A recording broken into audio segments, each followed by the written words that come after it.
In this video, I'm going to show you how composing can help keep you out of trouble on your next solo.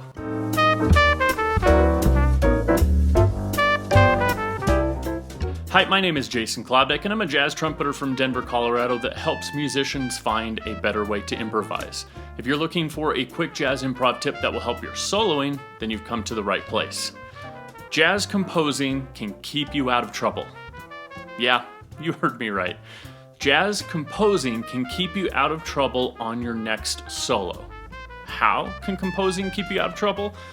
If you followed my channel, then you know we're mostly about improvisation tips, but composing can help you with your improvisation too. I've heard it said and repeated that composing is improvisation that you can edit along the way. Man, wouldn't that be nice to edit our solos in real time? Maybe someday. My band recently finished composing and started recording for our next album, and every time I go through the process of composing, it slows down the exact same steps we make when we're trying to improvise in real time. The only difference being that if we do something that doesn't turn out as well as we hoped, we can change it when we compose. Now, there's no one way to compose, and if the whole concept of it seems daunting, I've got a video resource on it that you can check out right here, or by visiting one of the links in the description below. For today's video though, I want to start with what is one of my favorite ways to jumpstart an idea, and that's by what Dizzy Gillespie calls filling our heads with rhythm. I want to find a solid rhythmic idea as the basis for my first initial idea. So let's see what happens. Dot, do, da, do, dot. Okay, not bad. Actually, I think I like that one. It may take you a few tries to get something you really like. The rule of thumb for any of these steps is that if it doesn't sound good, edit it until it does. That's the beauty of composing. We have almost all the time in the world to make changes. Transcribe the rhythm.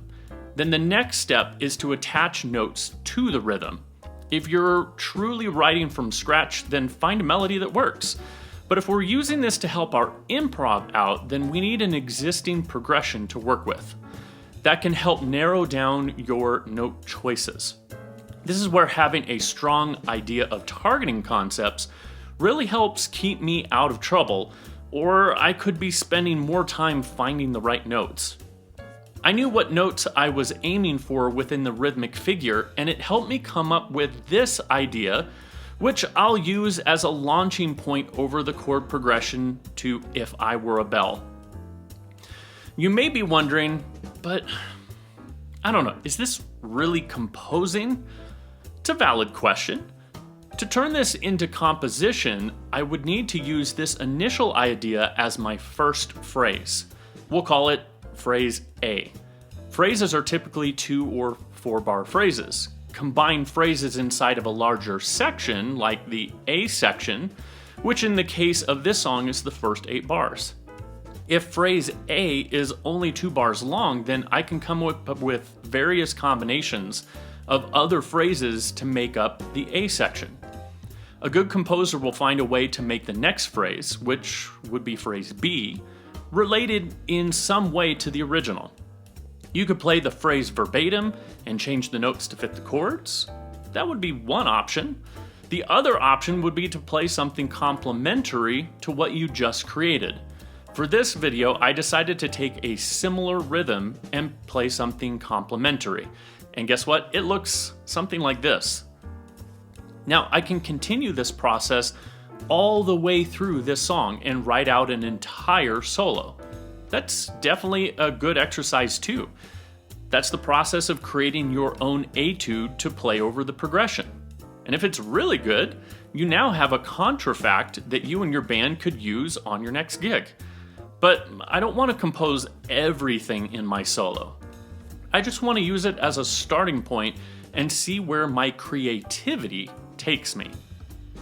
So I'm going to use these 2 phrases and see where they take me over If I Were a Bell. If I was really shedding these changes, I would then find the spots where my ideas weren't clean, and I'd compose something for that spot specifically and see if it helps me work out of trouble. Because when you're practicing by yourself, you have the time and the ability to use all tools that are available. As usual, when I'm done playing a chorus, then you get an opportunity to try it out too.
I hope you've enjoyed this video and that it has added value or benefit to your playing in some way.